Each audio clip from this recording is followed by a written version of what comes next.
I think I've asked this at least a dozen times in the last 10 years. How much do customers care about the sustainability of the AV they're putting in? There are people at every customer organization that care deeply, but they're not the ones writing the check.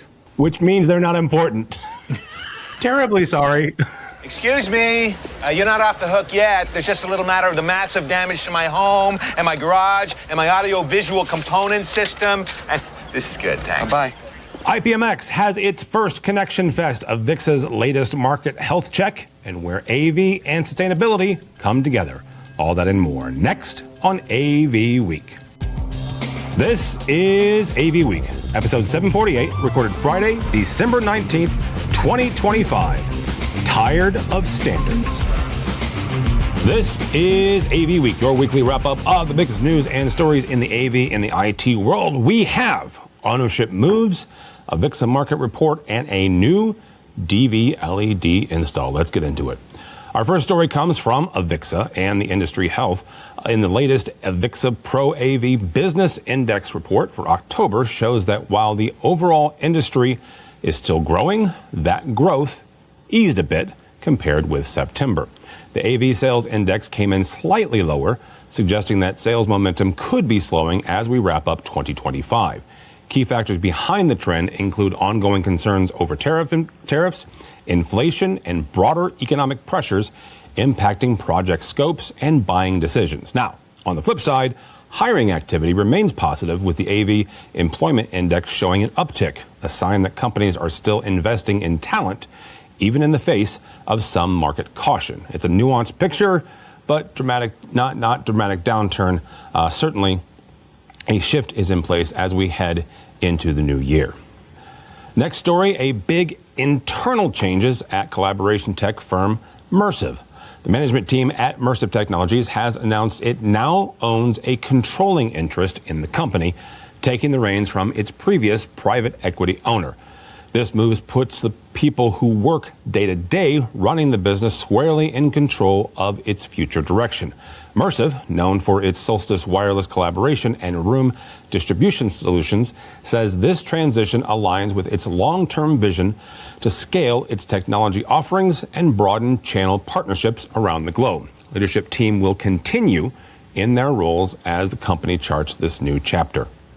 Logitech has been named to the Inc. Best in Business 2025 list, recognized specifically in the Best AI Implementation category, and that's for its smart switching technology on the Logitech site tabletop conferencing camera.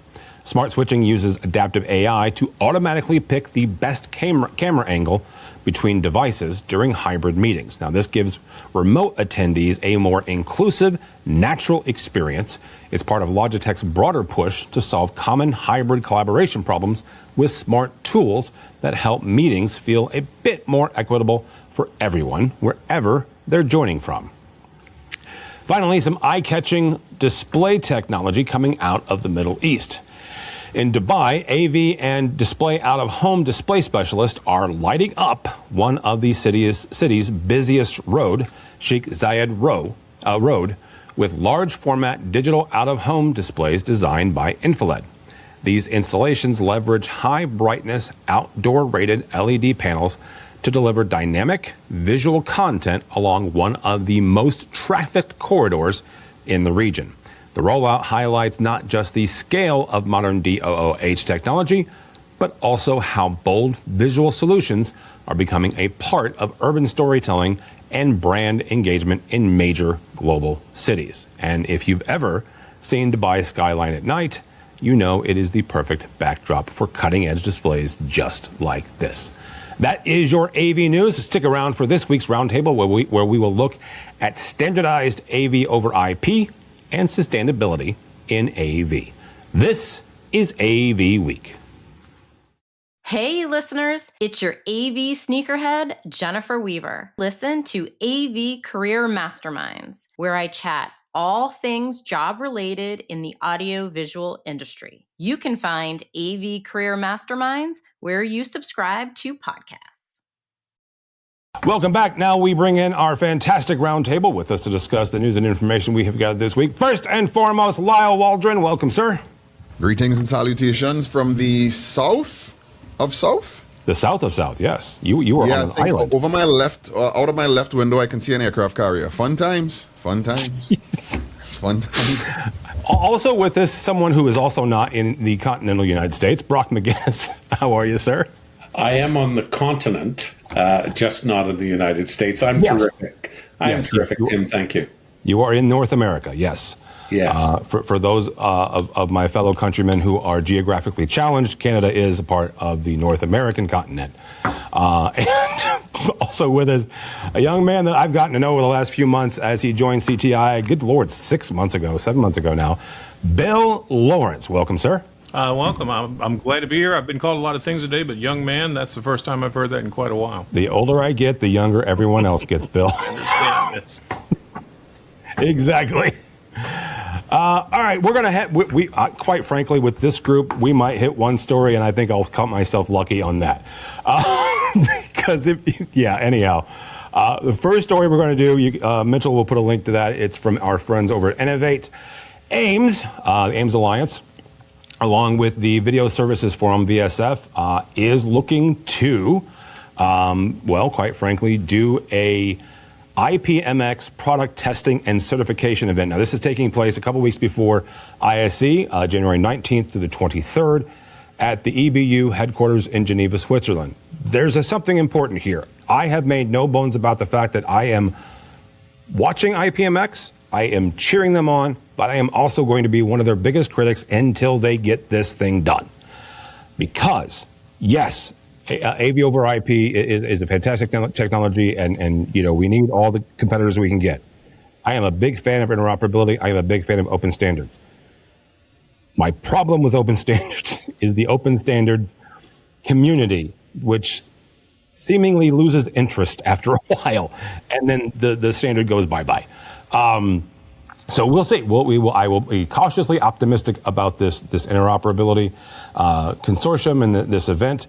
But this does mark a significant step for IPMX, quite frankly, from a development and interoperability testing platform or perspective. This helps them get further down the certification line. Now, for first-time manufacturers, this will be a chance for them to earn IPMX certification for products that, quote-unquote, meet verified transport, timing, and interoperability requirements.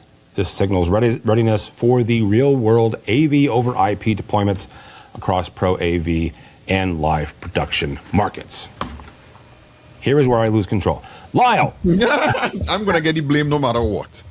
I would strongly advise listeners to the audio podcast to go look at the video, because my facial expressions are going to be worth it. So philosophically and practically, I'm tired of standards. I don't want any more. I have long started to feel as if the manufacturing community just created standards so we could buy new stuff. It's like aging things out without age. That said, I want to double down on everything you just said there, Tim. I think this standard, I want to put the emphasis on this. This standard is necessary.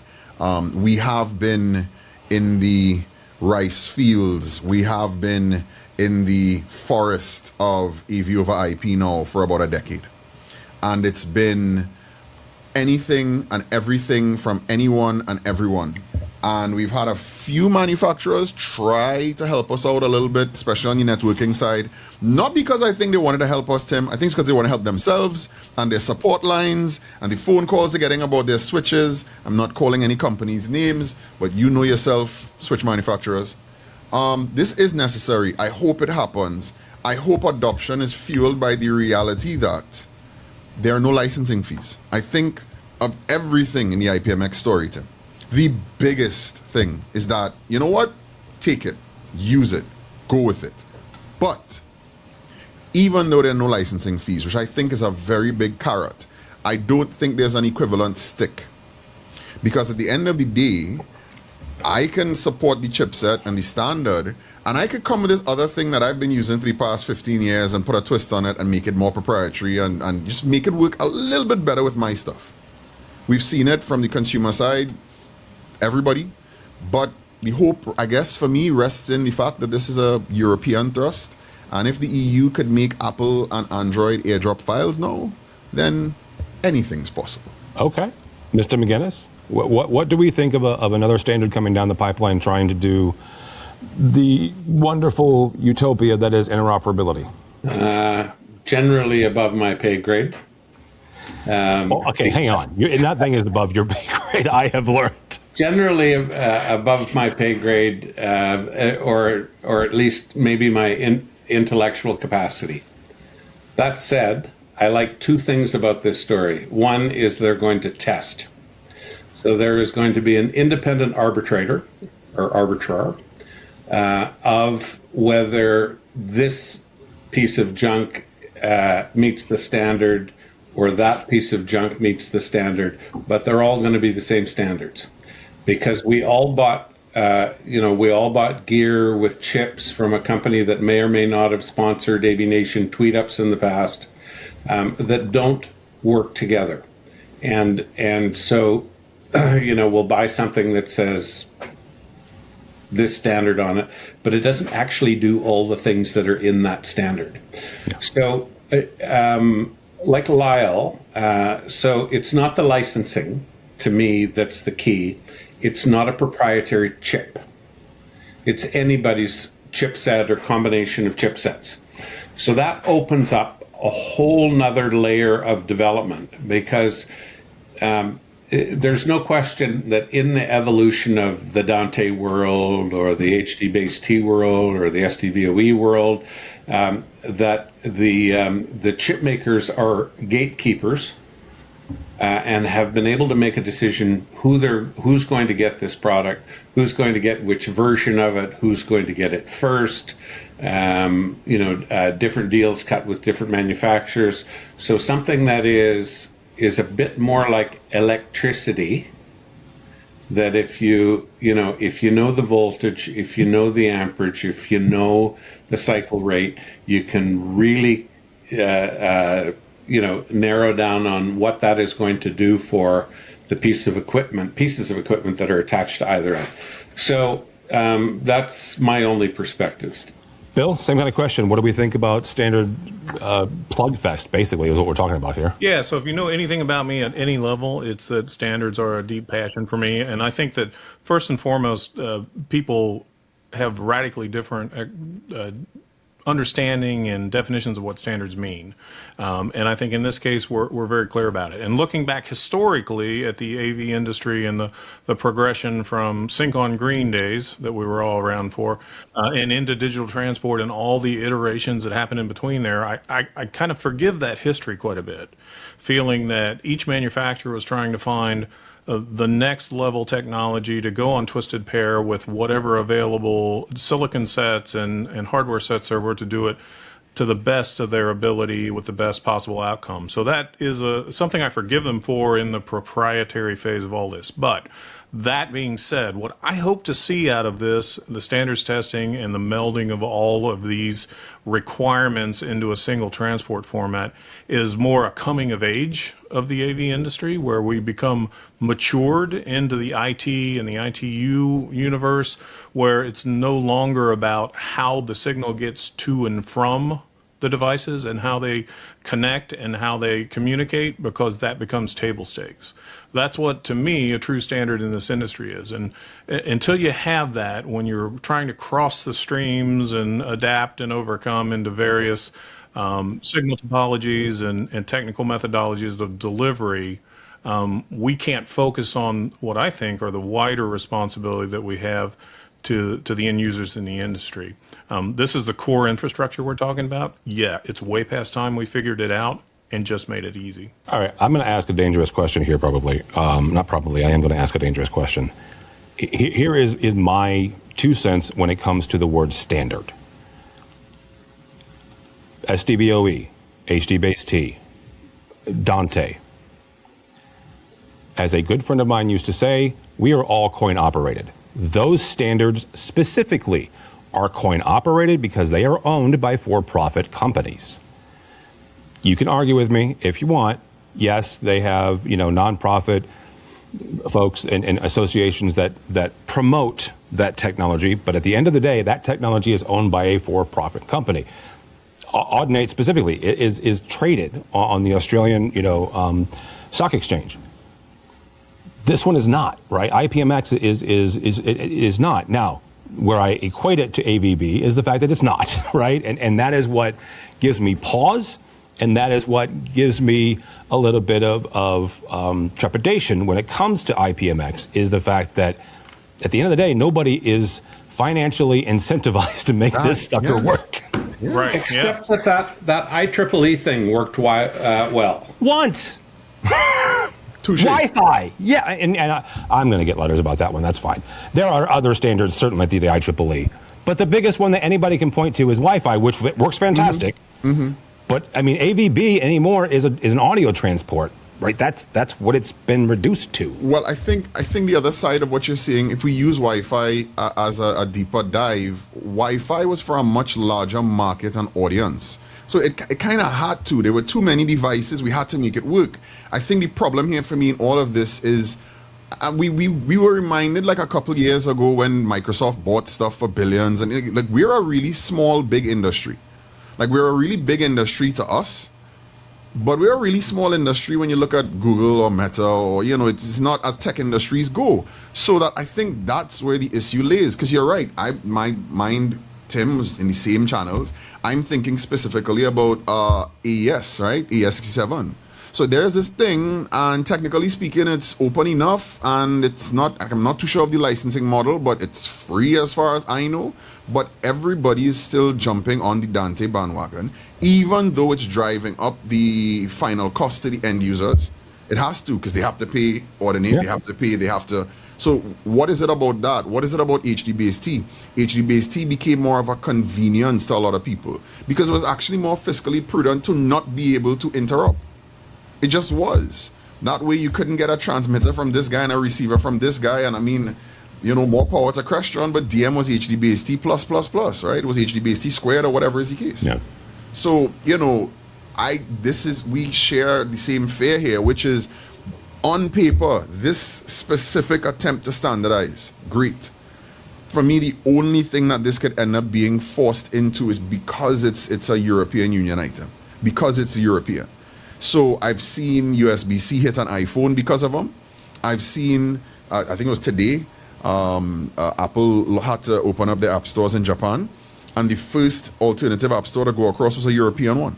So that to me is the only, because there's no, if we look at this through a contemporary capitalist lens, there is no reason that anybody in their right mind, QSys is not going to get benefit from adopting a standard that I can buy a QSys this and end up with a Panasonic that. It's not to their benefit.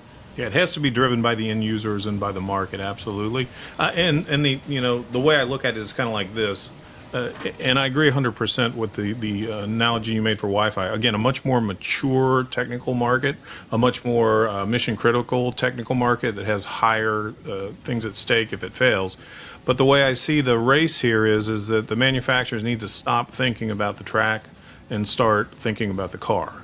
Right. So if the transport is the track, we should know that there's always going to be a regulated, evaluated, and standard track to run the race on. And that brings their focus for design and enhancement forward into the user experience, into the feature set. And I think that's a lot easier to achieve today in terms of technology, because if we look back even 5 of the 10 years that we've been talking about this type of technology, the available processing power and the flexibility of that processing platform has grown, 40x.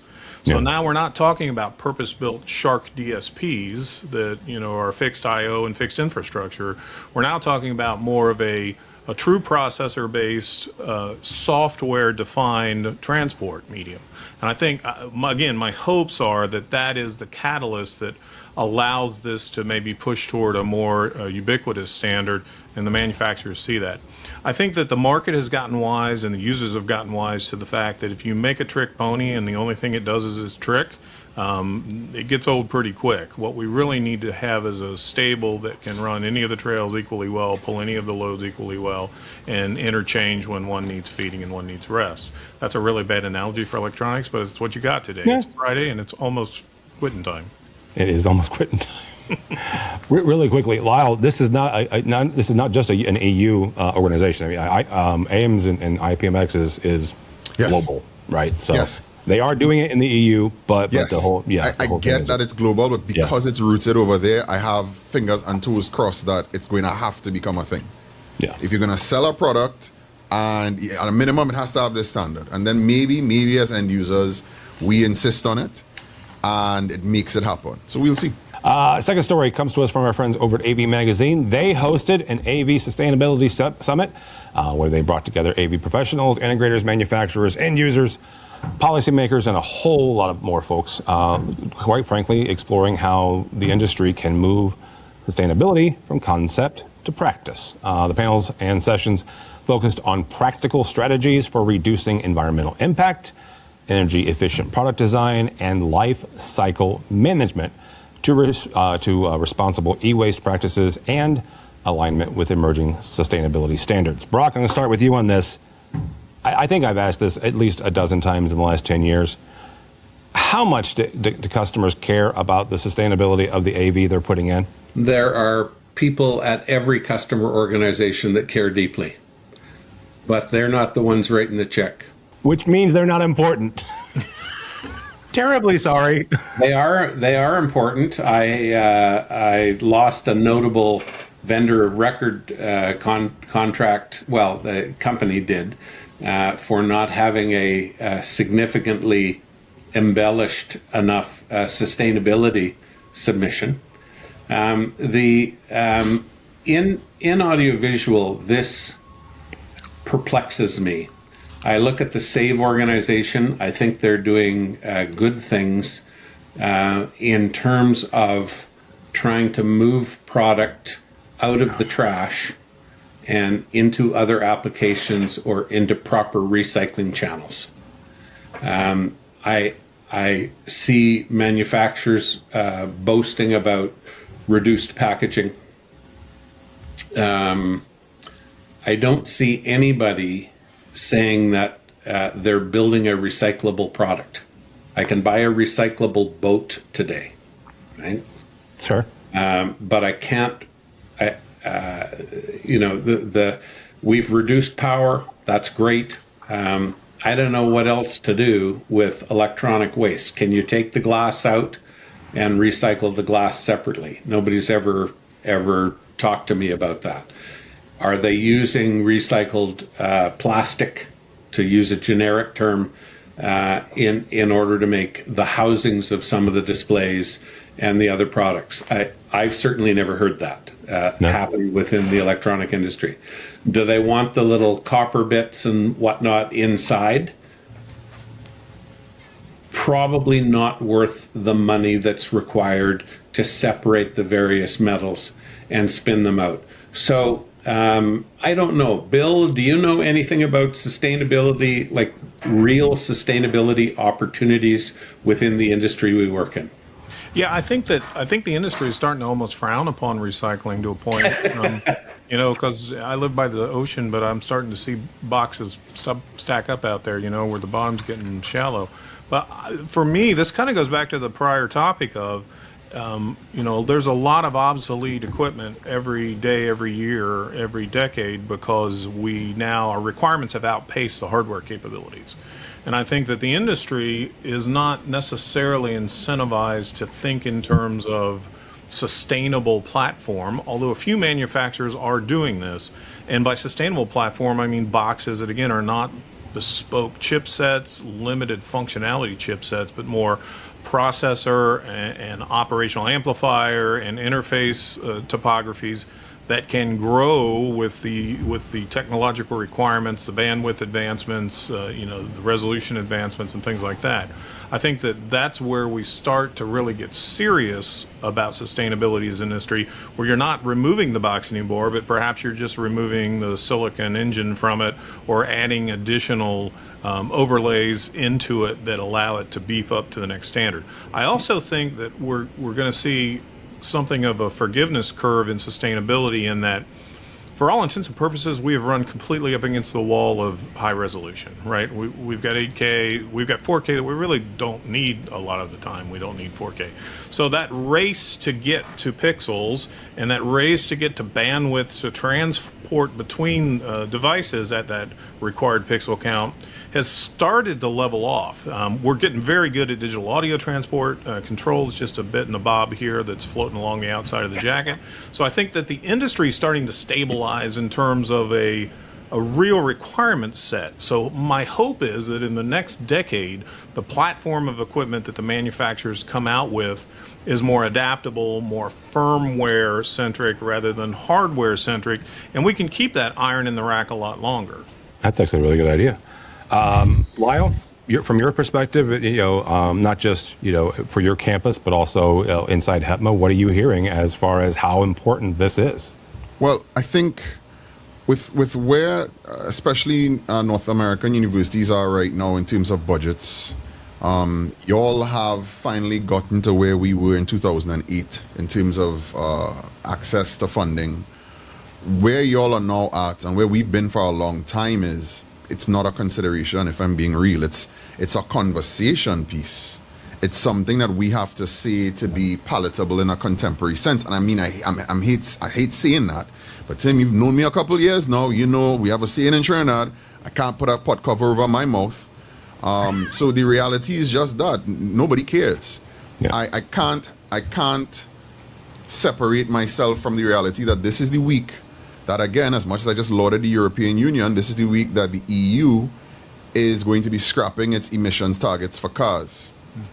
This is the year that, because I'm an AV nerd and I'm also an AV nerd. And for the listeners who don't know what AV is, would be aviation, right?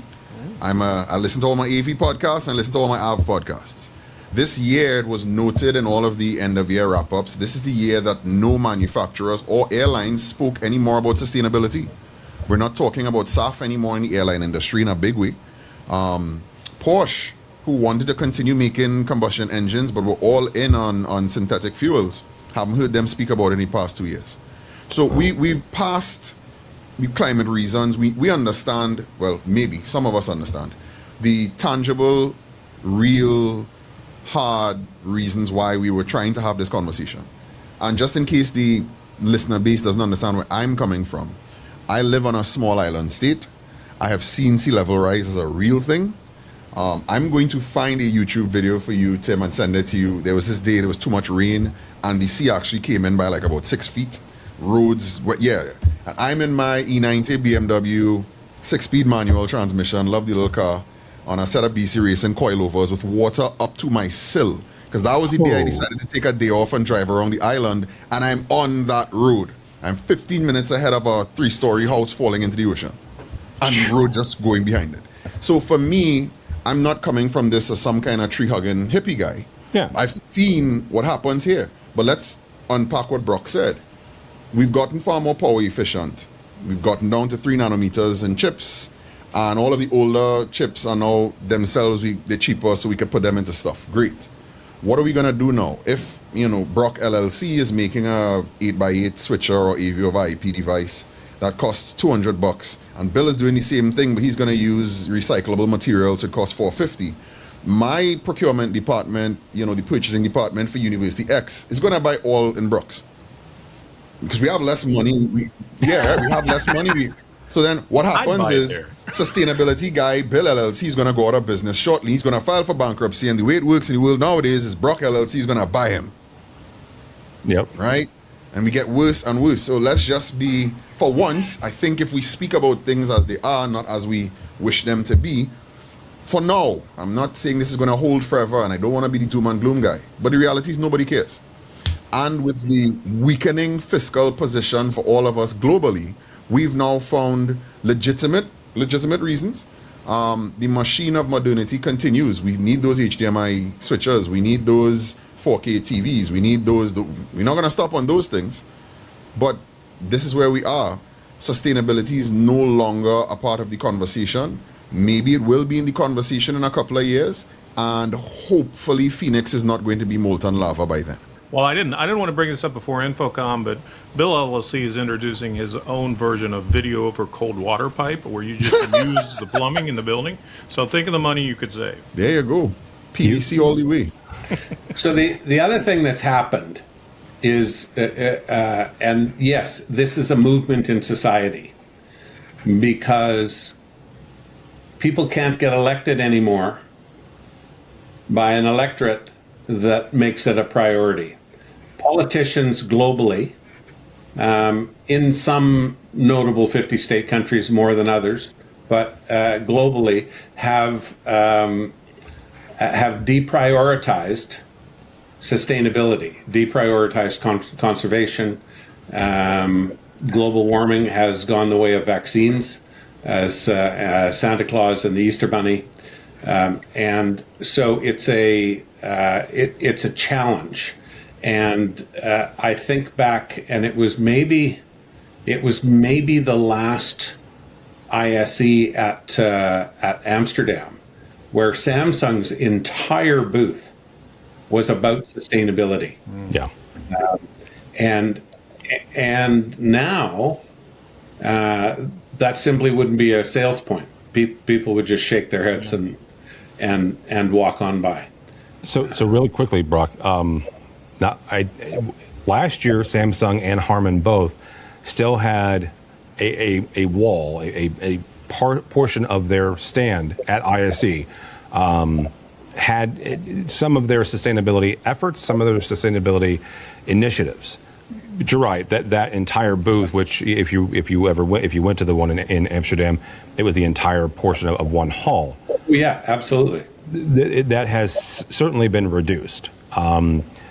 The global companies, and I'm trying to say this as carefully as I can, the global companies that sell not just to one country but globally, they are still holding on to some of that, because there are certain parts of the world where that is important. Here in the States, that does not seem to be the case, at least not much anymore. And those parts of the world all eat a lot of fish from cold water. Like Scandinavia is still very engaged with that. But times have also changed since 2019, 2020.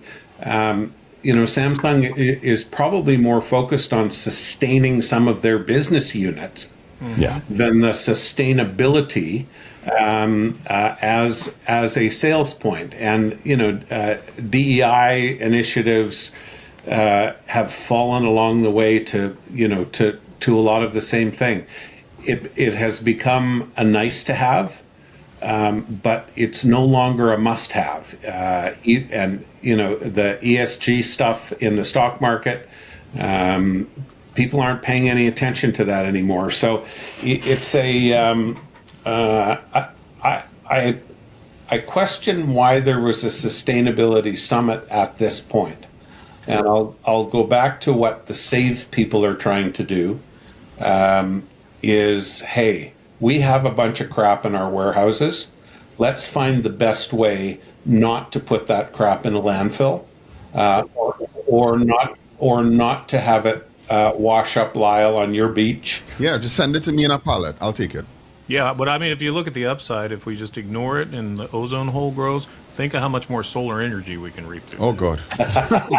Well, just one last thing on this, because I know Timmy want to push on. I think sometimes, and forgive me, this is where being on the spectrum helps, because I could see too many things at the same time. I don't think y'all, especially being in continental North America, could understand how much the global tariff issue we have directly relates to this. Because I've explained this before.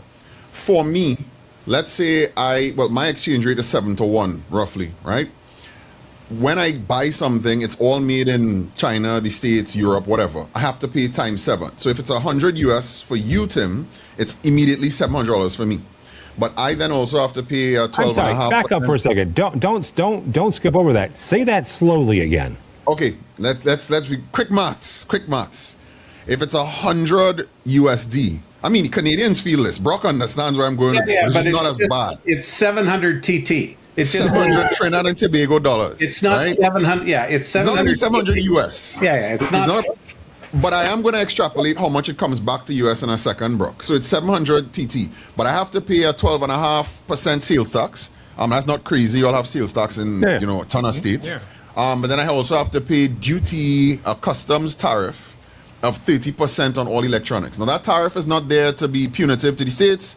It's there to reduce the spending power of a Trinidadian, because we don't have unlimited foreign exchange. It's actually there for a reason. It's not there because we don't like the states. Because trust me, we love America. We love baseball and all kinds of good stuff. No, we don't. But let's just pretend that for a second. All right, good.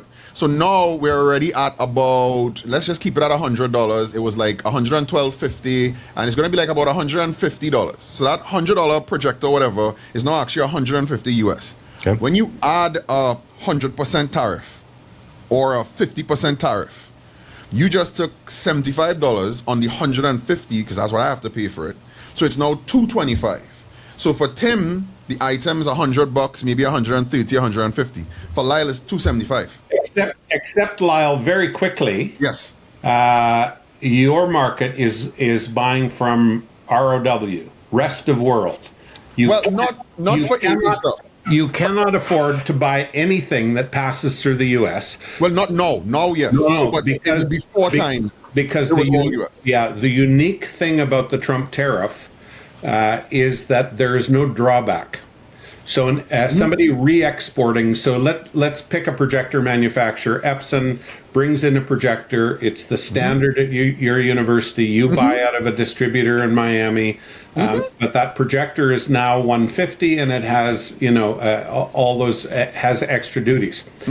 Those duties are no longer reclaimable. Yes. So you're going to buy from a Panamanian distributor. Were you in my email? Because this is too close. This is too close. So I'm buying from somebody. I'm not going to say Epson, but let's just say it's really close. It's like Epdad maybe. And I had to reroute all of my trade through Panama. Funny enough, but that literally is like what happened in the last 3 months. But before that, everything he just said, Tim. So now, just the bigger picture for this, because I don't want to get too lost in the weeds here, is if I am now spending 200% just to get this one item at the end of this blessed day, do you really think sustainability? Like we just said about Samsung, I now have to sustain the university, I have to sustain the enterprise, I have to sustain the McDonald's franchise with their nice big, commercial grade TVs. We no longer can say, well, gee, there are two projectors washing up on the beach. We're going to have to let them projectors wash up. Hopefully one works, so we have one less projector to buy. It is what it is. And the equally sad part of that, Lyle, is that where you used to buy that projector in the U.S., they've had to lay some people off. Correct. We know basically it's that. I mean, the cascading effect is crazy. Had to lay off some workers. 100%. And, the solution, that 12.5% sales tax? Yeah. So America had a choice between tariffs and a sales tax. A sales tax people scream at because it's overt taxation. Yes. A tariff, apparently some people can be fooled, although not those who voted in the recent elections. By the way, Mitchell, you can erase all of this political stuff. No. You can erase that political stuff. No, but I mean, just to close it. All of us are affected by global economics. Yeah. And it's been a challenging year for AV because of the unknowns that have been associated with the global economic changes. You're having to buy from different people in different ways. We're doing the same thing in the Canadian market. In theory, Bill's buying more made in America product, which was part of the objective and would be a good thing for the American economy and American workers. But, we're all paying the Biamps and the Crestrons and the others a surcharge to cover their additional manufacturing costs, even within the contiguous 48 states. So. Yeah, absolutely. All right, gentlemen. Fun times. Thank you, all three of you guys, so much. I appreciate it. Lyle Waldron, thank you, sir. How do people connect with you if they are so inclined? But I'm old school. I think I'm really gonna scale down LinkedIn even more. I don't know how I can do that, but I'm gonna try. Okay. So anybody needs to get me 868-683-2442. iMessage, WhatsApp. I'm there. Call, hit me up. Let's chat. Yeah, old school, right? It's cool. Old school, yeah. Old tech right. coming back again. Brock McGinnis, thank you, sir. How do people connect with you? Looking at my CompuServe address. Oh, You want old school. I'm on LinkedIn. I'm Brock at Nationwide AV. And most recently, B. McGinnis at pavs.ca, where I'm heavily engaged in the evolution of the new Professional Audiovisual Society of Canada. We have a meetup, a luncheon for PAVSC members at ISE coming. We're a movement in Canada, and it's not anti-Nixa, it's not anti-American, it's not any of those things. This is about elevating people who work in AV, both through education and through some advocacy out there in the world. So, I am very excited to see what you guys do. Yeah, I'm very excited about that. Mr. Lawrence, thank you, sir. I appreciate you coming on. How do people connect with you? Well, you can find me at bill.lawrence@cti.com. I'm on LinkedIn a little bit too, and if you're on the airwaves, you can find me by my call sign at Kilo Quebec 4 Tango Lima Mike, all across HF, VHF, and UHF bands. I think he out old school both of you. I was sitting on that, Lyle. I was sitting on that. My name is Tim Albright. Do not follow me anywhere on the socials, because at this point, I am no longer complaining about the Bears. I am anxiously watching the Bears every single weekend, and hopefully by this time that this releases, they will have a full control of the NFC North after beating the Green Bay Packers. And yes, I know that I'm recording this, and I don't care. Go by the website, though, if you would please, AVNation.tv. That's AVNation.tv. You can find this program and a host of others, including a brand new EdTech with Erin Mayer Moran, where she looks at the UC platforms in higher education and AI. If you want to read stuff that I have that has nothing to do with AV, you can follow me on LinkedIn. And if you follow me on LinkedIn, you're going to find a post there from a buddy of mine by the name of Nathan Catino from Logitech. Now, Nathan has his own program called Seasoned Baggage, and I happen to be a guest on it, and I was very, very honored to do so. We hung around Chicago, went to go see his home studio in Chicago, got to have some Dubai chocolate, but you can check that out as well. I'll have Mitchell put a direct link on that YouTube, but go by the website if you would please, avnation.tv. That's avnation.tv. If you're watching this and you're tired of looking at me, you can go listen to us wherever you get your podcast. And if you're listening and you want to see what these fine gentlemen look like, you can go check us out on YouTube. But start and end at the website, avnation.tv. That's avnation.tv. Thanks so much for listening. Thank you so much for watching. That is all the time we have for AV Week.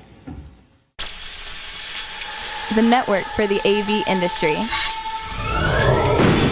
What are you listening to? This is AV. This is AV Nation. This is AV Nation. Hi, this is Jennifer Goodyear and Erica Carroll from the Women in AV podcast, where we are encouraged by the incredible stories of women in AV. Listen in on fun, empowering conversations as we chat with inspiring women, breaking barriers and creating their own path in the industry. Check out Women in AV on avnation.tv or wherever you get your podcasts.